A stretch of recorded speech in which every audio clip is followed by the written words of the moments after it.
Ya, Assalamualaikum warahmatullahi wabarakatuh. Kali ini saya berada di Makbaroh atau komplek pekuburan di pesantren Al-Ittifaq.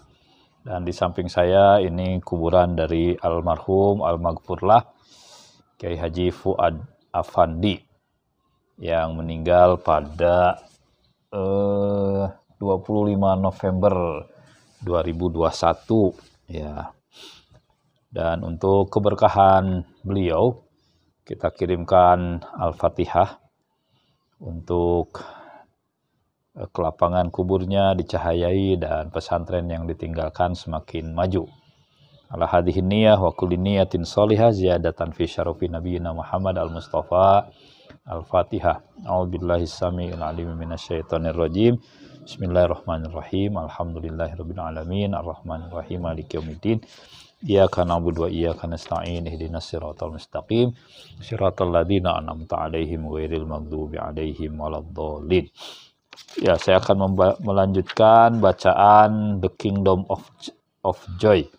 Untaian kisah menawan dari Masnawi Rumi. Dan kisah kali ini adalah tentang dua pemburu beruang. Kita simak dan apa pelajaran dari kisah ini. Bismillahirrahmanirrahim.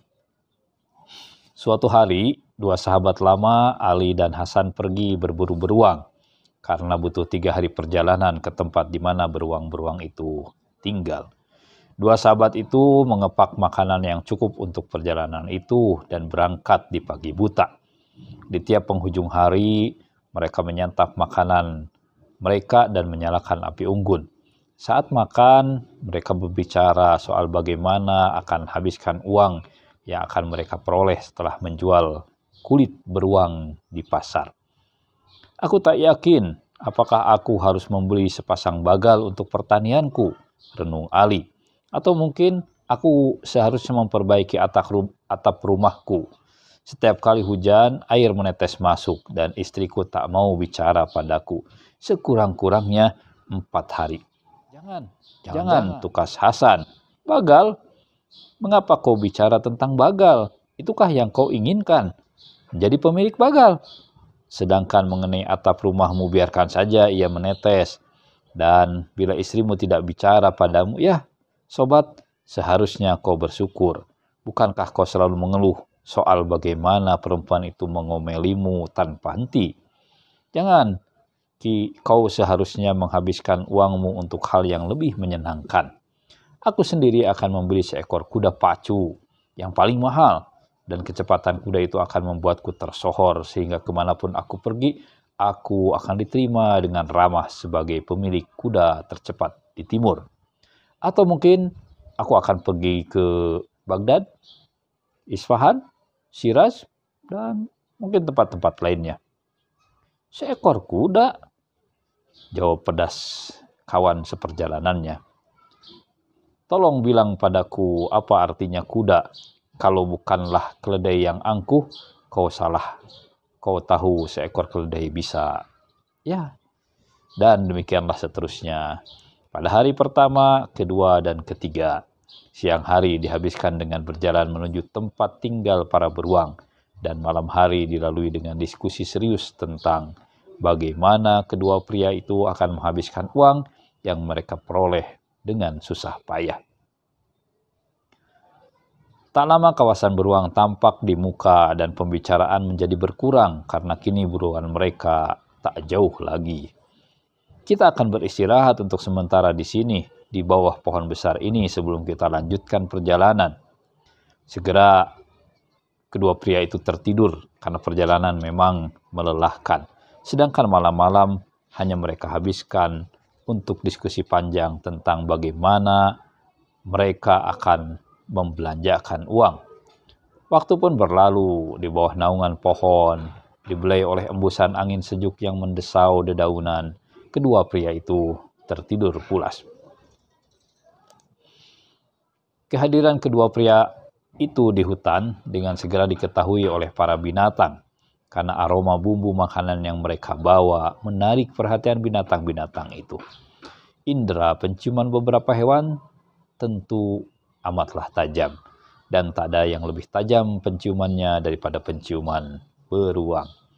Kebetulan seekor beruang tengah berada di sekitar tempat itu. Tentu itu tak mengherankan karena daerah itu memanglah tempat tinggal para beruang. Menariknya, beruang yang satu ini tidaklah berbahagia. Alasan mengapa ia tak bahagia terlalu panjang dan rumit untuk dipaparkan. Yang perlu kita ketahui hanyalah jangan pernah bertanya pada beruang yang tak bahagia mengapa ia bersedih. Tidur nyenyak di kawasan para beruang adalah tindakan yang entah berani atau amat bodoh untuk dilakukan.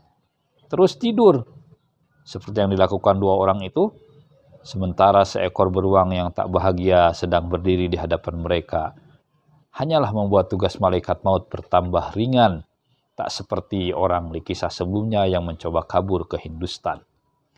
Betapa aneh manusia-manusia ini, pikir beruang itu. Bagian dari ketakbahagiaannya, seperti kata orang tua, adalah bahwa ia terlalu banyak berpikir. Beruang tak seharusnya berpikir, tegas mereka, beruang seharusnya berburu. Sungguh aneh. Apakah binatang lain akan berbaring di daerah terbuka, benar-benar tanpa perlindungan, dan begitu yakin akan superioritas mereka atas hewan lain? Lihatlah mereka berbaring terlentang sementara mulut mereka terbuka menganga. Tentu saja ini bukan kali pertama beruang itu bersua manusia. Tetapi betapapun kerasnya ia berpikir, ia tak pernah bisa paham mengapa manusia menganggap diri mereka cerdas. Mereka sangat berisik tak kala berjalan dan bau tubuh mereka sungguh tak sedap. Tapi itu bukan yang terburuk, bukan. Bagian terburuk adalah bahwa mereka bicara tanpa berhenti. Bicara, bicara, bicara, bicara. Topik pembicaraan apa yang mungkin begitu menarik sehingga rahang mereka terus sibuk bergerak? Tak tahukah mereka bahwa keheningan itu diperlukan agar mampu mendengar adanya bahaya? Tidakkah ibu mereka mengajarkan hal itu kepada mereka saat masih kecil? Jelas tidak. Kalau iya, mereka tak akan berbaring di bawah pohon sembari mendengkur. Mereka bahkan tak bisa berlari cepat. Yang mereka lakukan hanyalah datang ke hutan dan memburu binatang. Binatang seperti teman-temannya, rusa, ikan, atau beruang. Iya, beruang seperti dirinya yang tak berbuat jahat kepada mereka. Sekarang beruang itu makin bertambah tak bahagia dari sebelumnya. Tidak, kini saatnya memberi manusia itu pelajaran yang tak gampang akan mereka lupakan. Kemudian sambil berjalan mendekati kedua orang yang tengah tidur itu, tidakkah manusia-manusia itu mencium adanya bahaya? Si beruang mengeluarkan geraman paling ganas dan menakutkan yang ia bisa. Seseorang harus mengerti bahwa dalam bahasa binatang, geraman seekor beruang bisa bermakna apa saja, dan geraman yang satu ini bermakna, di sini ada dua manusia yang akan memburu kita. Mari bersenang-senang dengan mereka. Dan ketika geraman itu bergaung di sela-sela pohon, seekor singa yang kebetulan lewat berdiri selama beberapa detik dan menggelengkan kepalanya dengan sedih. Ia tahu bagaimana para binatang tahu. Ia tahu sebagaimana para binatang tahu bahwa Tuhan telah menciptakan manusia sebagai makhluknya yang paling mulia, superior atas binatang, bahkan atas singa. Sekalipun ia benar-benar tak mengerti mengapa hal itu bisa terjadi. Kendati demikian, bagi telinga manusia, geraman seekor beruang hanya berarti satu hal, dan kedua orang itu langsung duduk tegak dan penuh ketakutan, terjaga dari tidur mereka yang dipenuhi mimpi tentang kekayaan dan melihat seekor beruang yang begitu besar sehingga menutup matahari sedang berdiri menjulang di hadapan mereka. Entah bagaimana, Ali langsung meloncat dan memanjat naik ke atas pohon secepat yang dia bisa dan bertengger di atas sebuah dahan. Bagaimana dia bisa melakukannya? Dia sendiri tidak bisa tahu.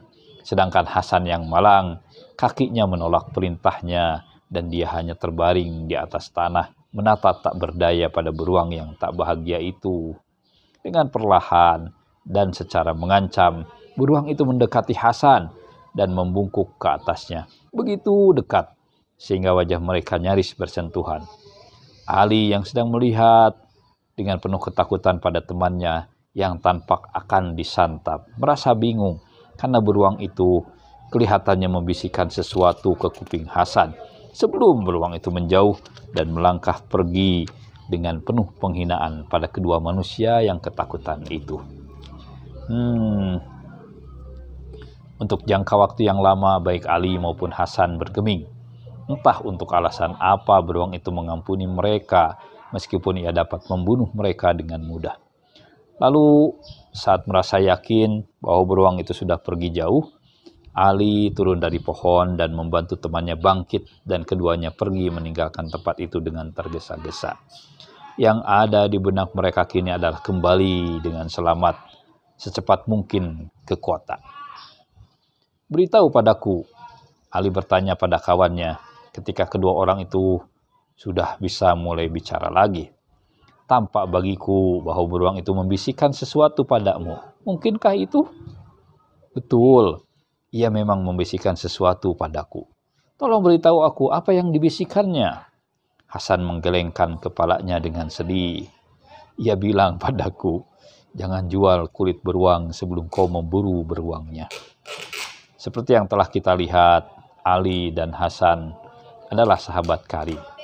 Meskipun persahabatan antara orang adalah mulia dan baik, dan meskipun persahabatan mungkin terjadi antara manusia dan hewan atau burung, seperti penjual minyak wangi dan burung kakak tua, adalah sangat tidak disarankan bagi seorang manusia untuk berteman dengan seekor beruang, atau bagi seekor beruang untuk berteman dengan seorang manusia, seperti yang ditunjukkan dalam kisah tadi. Tapi dalam kisah ini, si beruang tentunya lebih bijak daripada dua orang berkarib itu. Karena si beruang tahu bahwa terlalu banyak bicara hanyalah membuang-buang waktu.